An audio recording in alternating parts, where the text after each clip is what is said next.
Thank you very much. Thank you, Michael. It's always a joy to read you in the Washington and Beyond press. And today you're the moderator, and I'm very pleased that you are. Ladies and gentlemen, first of all, thank you for being here. I'd like to thank the organizers of this conference, this very, very important conference. And I would like to begin by saying that I may not be the one on the panel who will go on technical analysis to discuss the relationship between mosque and state, but I will talk in terms of preamble about the political culture internationally that is dealing with the issue of basically the Islamist ideology attempting to enforce Sharia law not just within societies but in the international relations realm.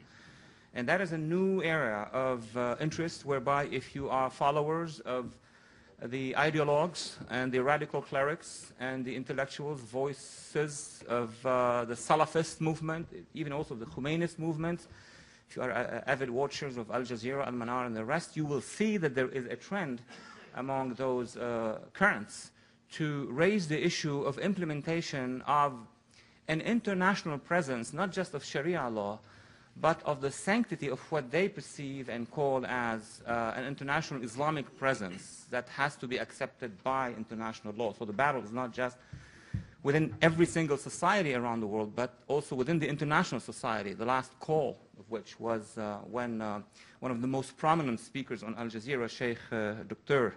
Yusuf al-Qaradawi, actually gathered a number of clerics and issued a memo to the international community saying that there should be a new legislation at the level of the Security Council, at the level of the General Assembly of the United Nations that would punish and sanction those who will be perceived as criticizing religion, and in this case, Islam, of course. So I'll talk about that. But before that, a couple quick remarks. This summit is very important, not just because of what the speakers are saying and the interaction, but also because of the reactions to it. Those among you who are or have been online since this morning can realize that in the world of the bloggers and the world of the websites, attacks have already begun. Attacks against the conference, sharp attacks, very deep ones. But what is interesting about these attacks, and we'll take the advantage of this panel to respond live to these attacks, is that who are the attackers? A whole combination of people who, in general, do not go with each other. All the Wahhabi Salafi crowd, all the Khomeinist crowd, but also, interestingly enough, Marxist jihadists. That's a new type of people.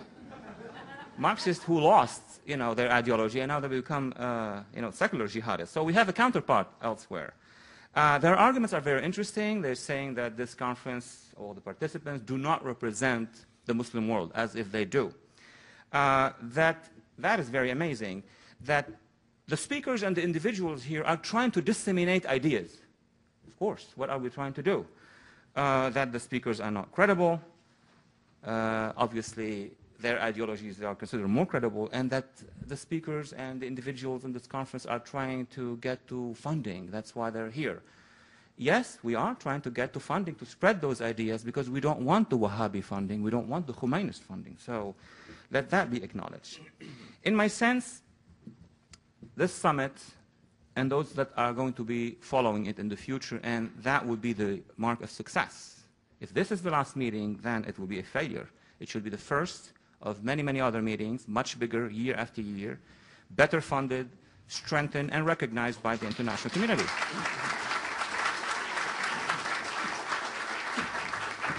This, in my sense, is, and I am coining this, a Muslim resistance against jihadism. It comes from inside the community, with the friends of the community.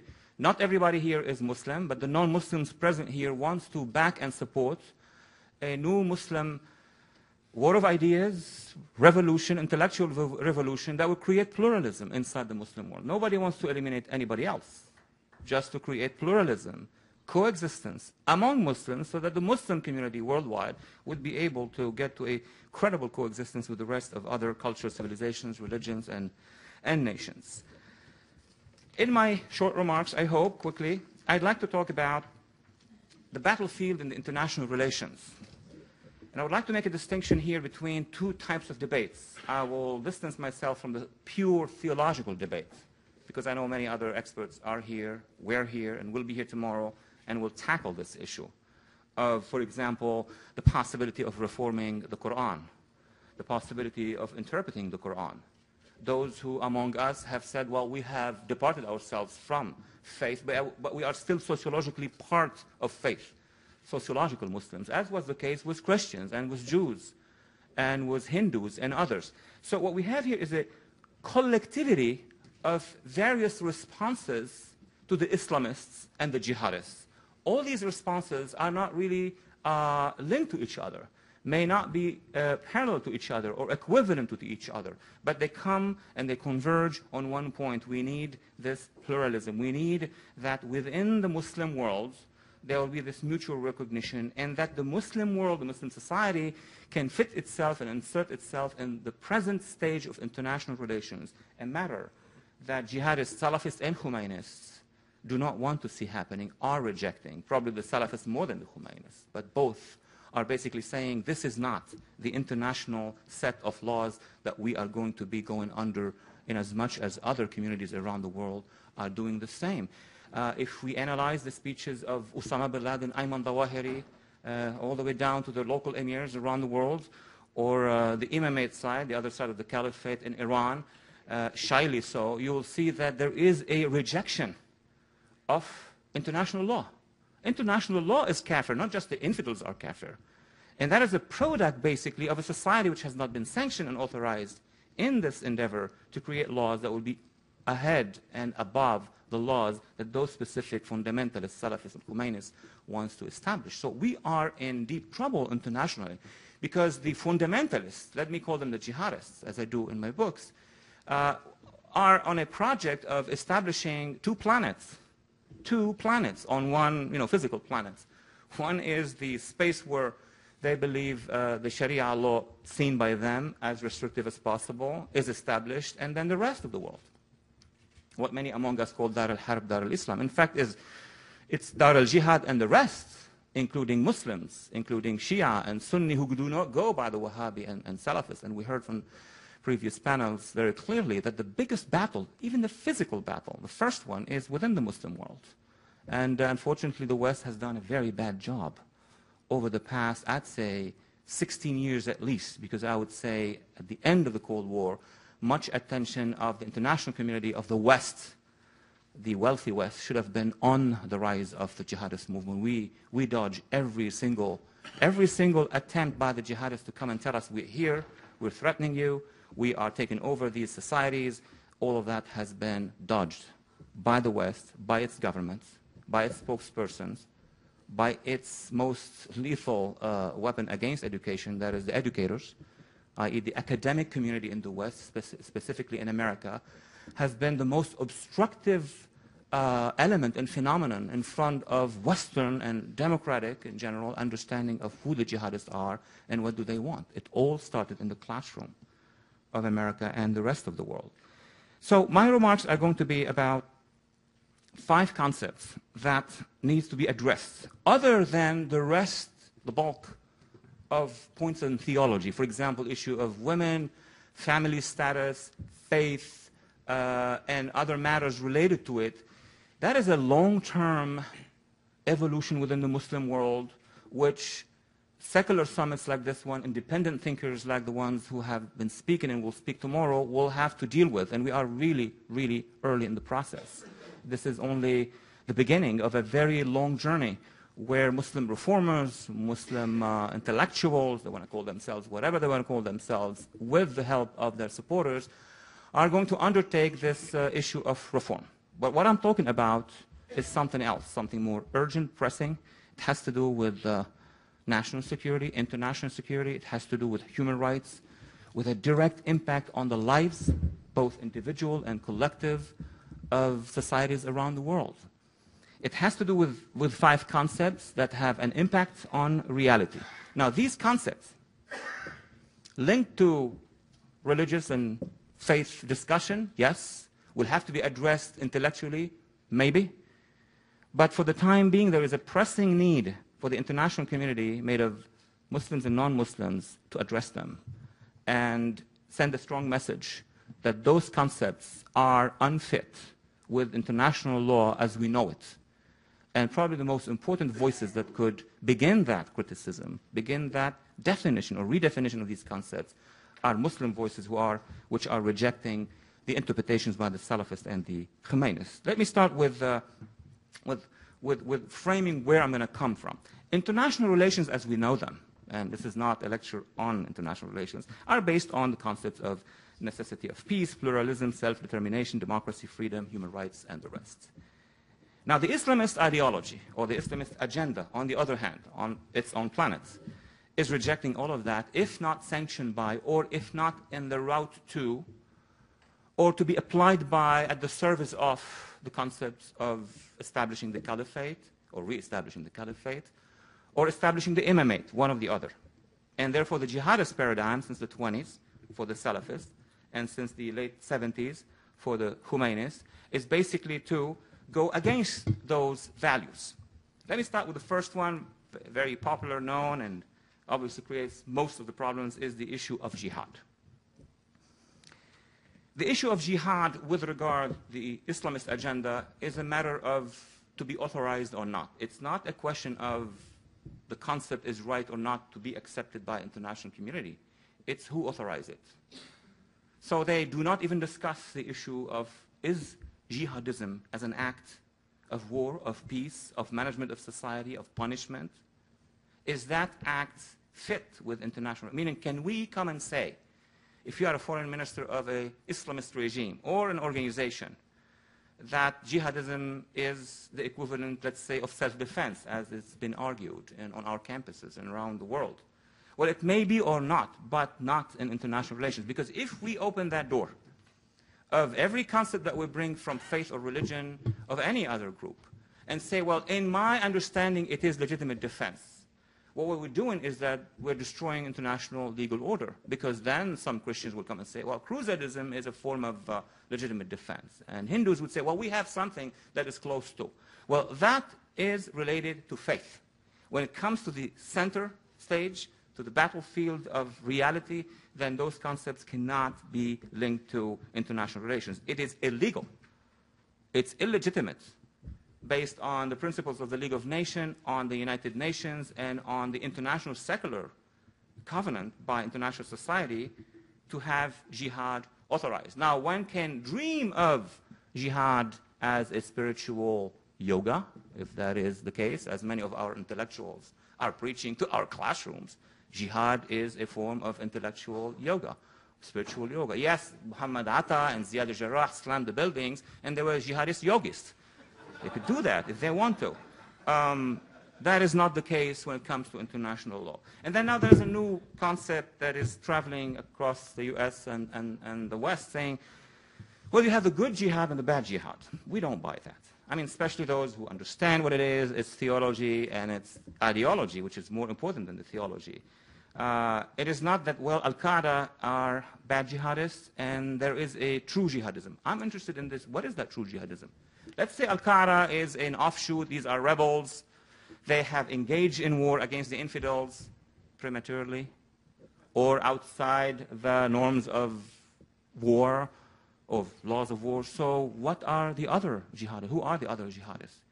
So if we buy into the idea that in order to create categories, that there are good jihadists and bad jihadists, well, that could be an intellectual discussion. In international law, there is no such thing as jihadism. In the same way, there is no such thing as any other religious form of wars and conflict. The second concept that has to be addressed internationally, which is very important, is the distinction between kuffar and non-kuffar. Now, we translate it into infidel. I think I have a different translation for that, but we're not going to harass you with it. Infidel is a notion that you are unfaithful to something, infidel. Kuffar, you are transgressing. You are basically committing a sin, kufr. That, in a term of notion of religion, is fine. You could handle that. We could handle that. The Jews have a notion of Jews and Gentiles. The Christians have people of faith and non-believers. And every single religion in the world may have these notions. But to have the notion of kafir, on the political ground, meaning you are discriminating and creating, talking to the fundamentalists, of course, a system of selection of individuals just on the basis of not willing to conform to your own views. And more serious would be the discrimination. If you are a kuffar, kafir, then you are being discriminated against. That is against international law. The issue of khilafah, number 3. I'm going to make a different nuance here. For individuals to dream of a glorious past, if that past is indeed seen as glorious, fine. Be part of history books. in my own textbooks out of Beirut, I read about the Khilafah. It was very normal. Well, this was the equivalent of the empires in Rome, the Byzantine Empire, the Christian Empire, the other empires. But to reconstitute the Caliphate in the reality of the 20th, 21st century, claiming that this is a divine injunction, that Allah is ordering actually fighters to reconstitute the Caliphate, and every path should take to the Caliphate, means that practically you want to destroy 21 Arab governments as they exist, and 52 Muslim states as they exist. Cancel all those borders, not just the Sunni triangle in Iraq, to establish a local fragment of the Caliphate. A Caliphate is not there. It's not in Fallujah. A Caliphate is from Morocco, the Canary Islands, all the way to the Uyghur land in China. Now, as a worldview of individuals and peoples who would seek that this would happen in a peaceful way, that the Muslim world will unite in some forms like Europe has united and there is an OAS organization, yes. And I argue, and I've argued with many intellectuals who go after the Caliphate, including on Al Jazeera and elsewhere. You want to do a Caliphate, fine. Go for elections, form a party, win all these elections in 52 Muslim states, and then conclude a confederal system between all Muslim states. But to call on the jihadists to behead and kill and assassinate and use weapons of destruction and mass destruction and attack the West because you have an injunction from Allah to do it, that is absolutely against international law. And when I'm going over these points, the question is not to ask the jihadists not to go by that. The question is really to address the highest authorities in the state system in the Muslim world, not just the philosophers and the ideologues. There is something called the Organization of Muslim States. It has a Secretary General. It is the equivalent of a European Union, of an international organization, and they claim they're representing the 1.2 to 1.x million Muslims around the world. And they need to have a clear attitude on these issues, to make it very clear that jihadism is not the official policy of the OAS, that kuffar is not something accepted by the policies of all these governments, regimes, not just the radical ones, but including the moderate ones. And that, of course, the khilafah is not an objective, a military objective and a militant objective. Why to do so? Because when the jihadist ideologues are talking to their own constituencies, in the chat rooms and elsewhere, what they are telling them, and I'm sure many of my colleagues would agree on this, especially the Arabic-speaking ones, and also Urdu and Persian and Farsi and others. They're telling them, this is our objective. These are the kuffars. Of course, kuffars, Christian Jews, but also Muslims who don't go by that. And we want to reach the caliphate, and this is jihad. And look, the international leadership of the Muslim world is not saying otherwise. Now that's the problem. The international community of 52 Muslim governments should be the first ones to basically oppose those principles and make them illegal in the Muslim world before asking the United Nations or others to do so. In my last 3 minutes, I would like to talk about one point that is geopolitical and direct. Yes, this is a summit of very courageous people, probably and actually more courageous than the jihadists themselves. Because give me my 2 minutes, come on. Because the Wahhabis are paying billions of dollars for this enterprise for the last many decades. The Khomeinists now have learned, by the way, the Iranians are spreading huge monies, if you're interested, in budgets around the world. We'll come back with that in the questions and answers.